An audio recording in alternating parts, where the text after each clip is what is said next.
Helikopterji v zraku, številni oboroženi policisti na terenu in zavijajoče sirene reševalnih vozil.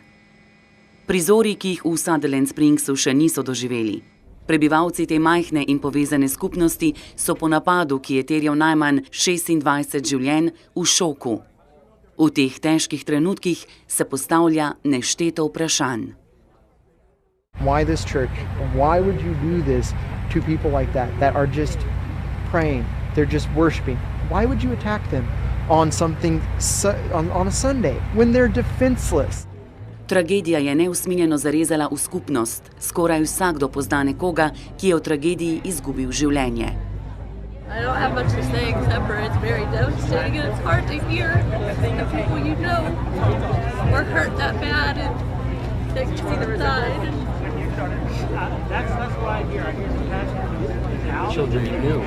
Yes, children that and Jenny, she worked in the nursery. She's like the only person outside of my family that I trusted with my kids while we were at church. It's just really hard to hear stuff that happen to people that you know. Znana je tudi identiteta napadalca. Grozljiv napad je izpeljal 26-letni Devin Patrick Kelly, ki je med letoma 2010 in 2014 služil v ameriških zračnih silah. Svojo vojaško kariero je nečastno končal, ko so ga razrešili zaradi nasilja nad ženo in otrokom.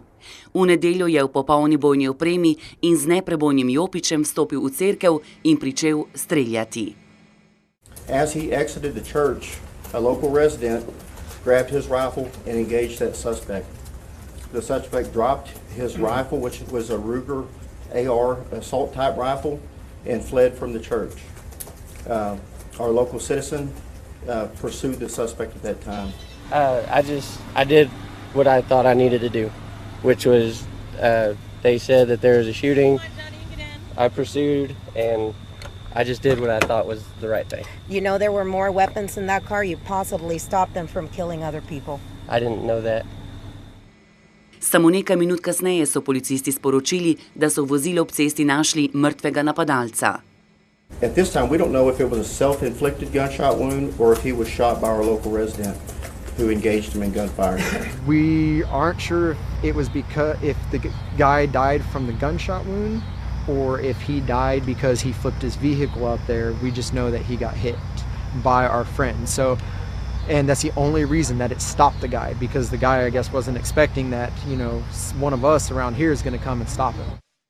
Kmalu po tragediji se je oglasil tudi ameriški predsednik Donald Trump, ki na Japonski utrjuje odnose z azijsko zaveznico. Our hearts are broken, but in dark times, and these are dark times, such as these, Americans do what they do best. We pull together.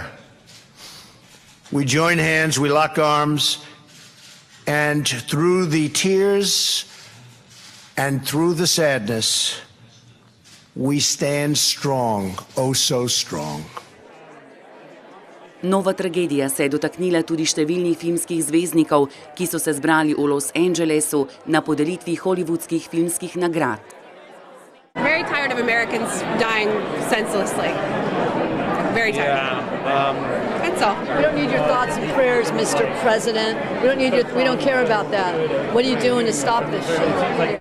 Zagotovo bo nova tragedija nov udarec za zagovornike zloglasnega drugega amandmaja ameriške ustave, po katerem lahko praktično vsak Američan pride do strelnega orožja.